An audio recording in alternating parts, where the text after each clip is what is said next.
First, one of our viewers wanted to know, what is a dry mass? He asked about that and if laypersons are permitted to offer a dry mass. Well, a dry mass is a mass without an offertory, without a consecration, and without a communion. And therefore, it is no mass at all. And the very terminology, dry mass, is a real misnomer and very misleading. Basically, it just consists of the mass of the catechumens, right? Because it's following the mass of the catechumens and the readings of the epistle and gospel and so on, that the priest goes then to the offertory. The essential parts of the mass, as you know, so essential that if you miss any of them, you miss the mass. You don't fulfill the obligation of attending mass, are the offertory and the canon, the consecration, and the communion. So a dry mass is essentially reading the first prayers of the mass up into the end of the mass of the catechumens, before the mass of the faithful begins, before the beginning of the offertory. Is it a pious exercise? It is. Is it a substitute for the real mass? No, of course not. Couldn't possibly be. During the Middle Ages, it kind of arose, for one reason or another, for whatever reason. But it did arise, and it attained a certain popularity among the lay people. Well, I'd like to think that it was kind of expression of their devotion.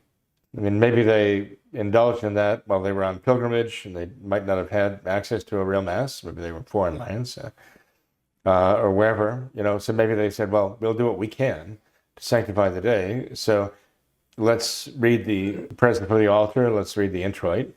Let's read the oration, and we'll have the epistle, and we'll read the gospel, and so on. And maybe we'll even find somebody to give a sermon.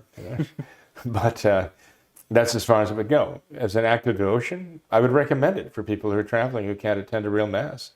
Sure, take out your missal, pray those prayers, read the epistle and gospel for the day. That's a very good thing.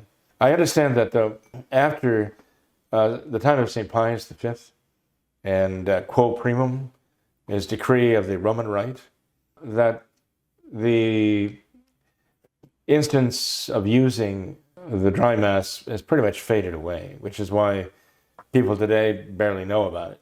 They hardly know about it. Now, there might even be seminarians, might even be deacons who are being taught to offer the Mass in preparation for their ordination day. And so they might, have, in fact, go through the steps of offering the Mass up until the offertory as part of practicing, preparing for that day. And one, could consider that, might refer to it as a dry Mass. He's offering a dry Mass. He's a deacon. He can't really offer the Mass, but he's practicing for the day he's going to be ordained. That might have an application. But generally speaking, I don't think it really had much of a widespread application after St. Pius X's Quo Primum in 1570. Can a layman do it? Well, a layman can certainly read those prayers and offer those prayers. Absolutely. It would be a pious exercise to do so.